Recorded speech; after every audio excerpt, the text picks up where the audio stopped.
Hi everyone and welcome back to my channel. Today I am going to be showing you all how to do the magic circle. I feel like a lot of people are a little bit intimidated by the magic circle, but I promise you it is not as hard as you may think. The magic circle is amazing if you are completing projects that start in the round or are worked in the round. It's also great for things like amigurumi, where you need to get a really nice tight closure at the starting point of your work. So without further ado, let's get into it. All I've got here is an Aran weight yarn and a 5mm hook. Obviously you can do this with any weight yarn and any sized hook, depending on what you are making. So what you want to do is take the end of your yarn and hold it in your least dominant hand. So obviously that will depend if you're left or right-handed. I'm right-handed, so I'm holding it in my left. Now you want to just use these two fingers to start off with. Leave a bit of a tail, of course, because that will be used to sew in once you've completed your project. And then what we're going to do is wrap our yarn around behind our two fingers and making a cross when you get back to the front. So you should have something that looks a little bit like that. I just like to hold it in place there with my other fingers and my thumb. Then what you're going to do is take your crochet hook, pop it in under that first section of the cross there, and grab that second loop and pull it under.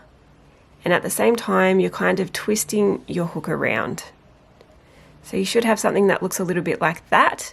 Once you are happy and your hook is in the loop, you can remove your fingers and you should be left with something that looks like this. Now this is your magic circle pretty much complete. From here you would take your working yarn in your hand, so let that tail hang loose.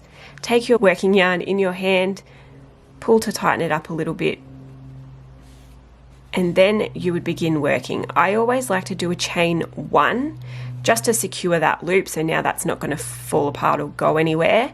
And now you can begin working in the loop. So for most amigurumi or things that work in the round, you'll usually start with either 6 or 8 stitches in the loop. So I'm just going to complete 8 stitches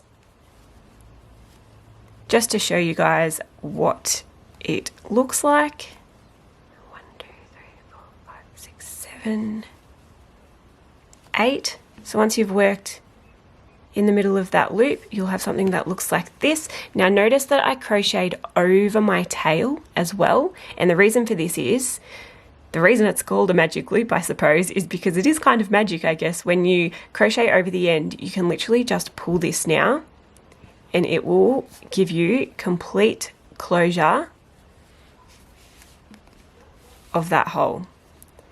So as you can see, you've got a nice tight closure there. And you can now begin working in the round. So you would then go ahead and either slip stitch to join, or if you were working in a spiral, you would just continue working around. But that is all there is to it, guys. I told you it was really, really easy. That's it for today's video, but I hope you enjoyed it. And if you did, don't forget to give me a thumbs up. And if you haven't already, don't forget to subscribe to my channel and turn on your notifications so you will be notified of all my future videos. But until next time, have a great rest of your day and I'll see you soon. Bye.